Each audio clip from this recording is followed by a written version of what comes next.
warahmatullahi wabarakatuh. Selamat pagi dan salam sejahtera untuk kita semua.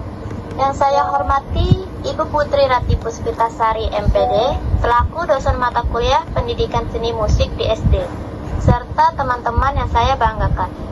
Perkenalkan, saya Amanda Putri yang akan memandu jalannya presentasi pada kesempatan kali ini dan dibantu oleh rekan-rekan saya dari kelompok 6, yaitu Adit, Delta, Rizky Karunia alias Senja, Putri Ramadhani, dan juga Gedeon. Hari ini kami akan memaparkan materi yang berjudul Metode Pembelajaran Musik Suzuki. Baiklah, tanpa berlama-lama, langsung saja kita mulai dengan pendahuluan. Metode Suzuki merupakan metode pembelajaran musik bagi anak-anak yang menggunakan pendekatan pembelajaran bahasa ibu. Shinichi Suzuki menjelaskan bahwa metode ini merupakan pendidikan pengembangan bakat berbasis pendekatan pembelajaran bahasa ibu. Metode ini meyakini bahwa bakat sesungguhnya dapat diciptakan melalui proses pembelajaran. Setiap manusia dilahirkan dengan potensi yang tinggi dan mereka memiliki hak untuk berkembang secara maksimal dan berproses alami seperti halnya seorang anak mempelajari bahasa ibunya. Supaya dapat berkembang dengan maksimal dan berproses secara alami seperti halnya anak mempelajari bahasa ibunya, maka dalam pembelajaran musik, anak-anak haruslah melakukan teknik-teknik belajar secara sistematis, yaitu pertama, mendengarkan musik, kedua, menyanyikan atau menirunya, yang ketiga, mengulangi musik yang didengar secara terus-menerus, dan yang terakhir, menyempurnakannya. Metode pembelajaran ini mempersyaratkan pemilihan lagu yang berkualitas dari aspek jenis manapun isinya, serta harus sesuai dengan karakter dan psikologi perkembangan anak. Lagu anak-anak sudah seyogyanya memiliki karakteristik yang mencerminkan dunia anak, misalnya melodi yang baik, mudah diingat, serta mudah untuk ditirukan. Melalui lagu anak-anak tersebut, seorang anak akan belajar untuk mengenal alam. Materi selanjutnya akan dibacakan oleh Putri Ramadhani. Sejarah metode Suzuki dikembangkan oleh Shinichi Suzuki pada tahun 1898 sampai 1998. Pemain biola asal Jepang. Terinspirasi dari cara anak belajar bahasa ibu melalui mendengar, meniru, dan lingkungan yang mendukung. Dimulai sekitar 1945 di Jepang pasca Perang Dunia Kedua. Pada tahun 1946, Suzuki mendirikan Talent Education Institute di Matsumoto. Pada tahun 1960-an, metode ini menyebar ke Amerika dan Eropa. Kini digunakan di seluruh dunia untuk berbagai instrumen seperti biola, piano, cello, dan lain-lain.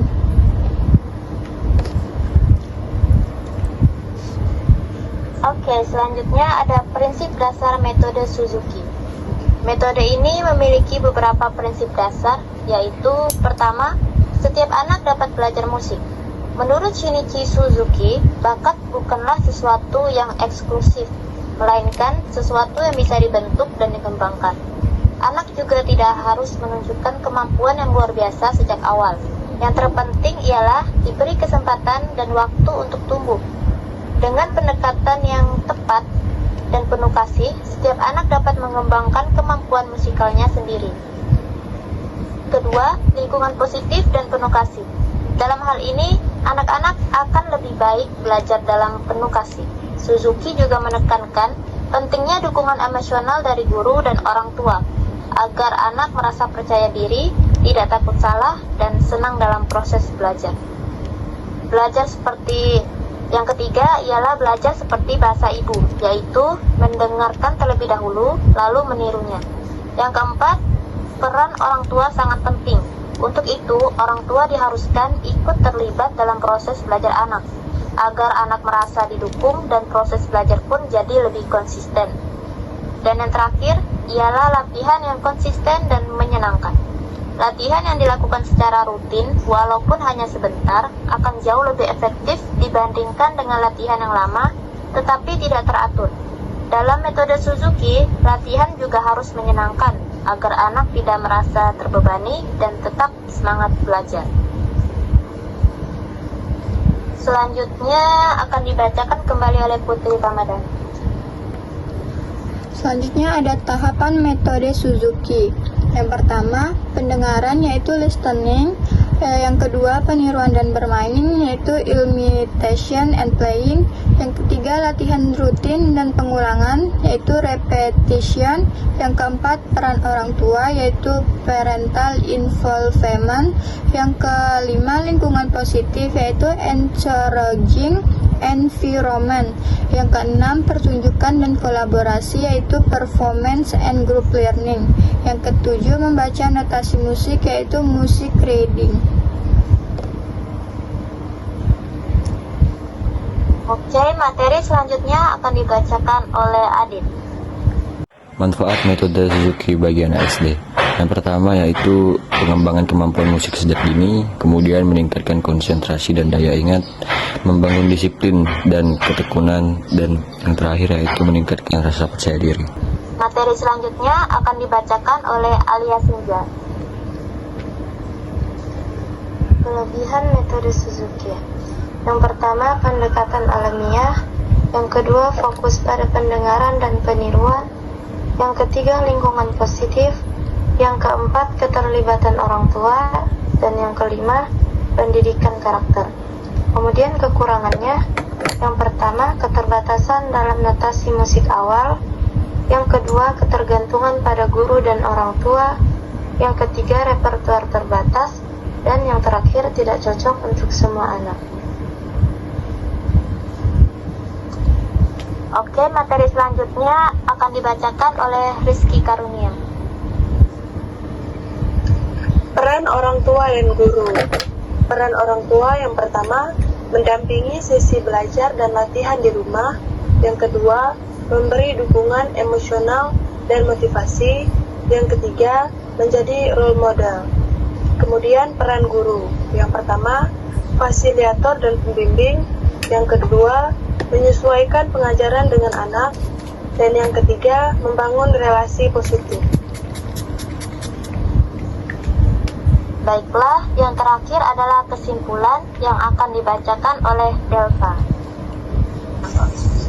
Kesimpulan, musik Suzuki berfokus pada pembentukan karakter dan kecintaan terhadap musik, bukan sekedar keterampilan teknis.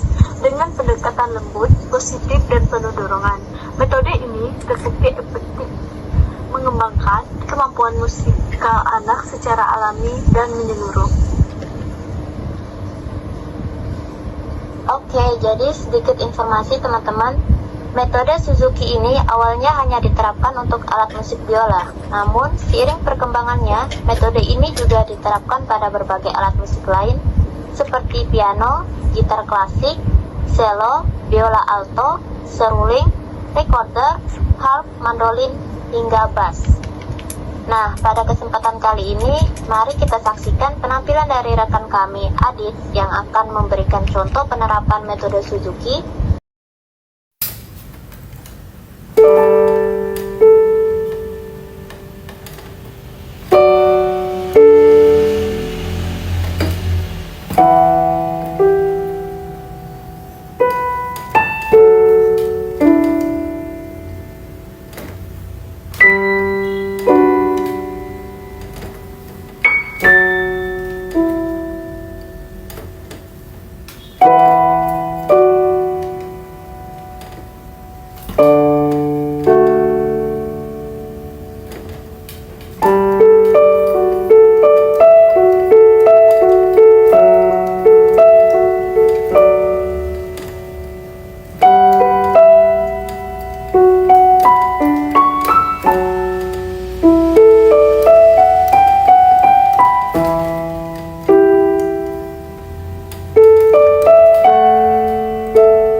Oke, kita tadi sudah menyaksikan contoh musik Suzuki. Selanjutnya kita akan masuk ke sesi tanya jawab.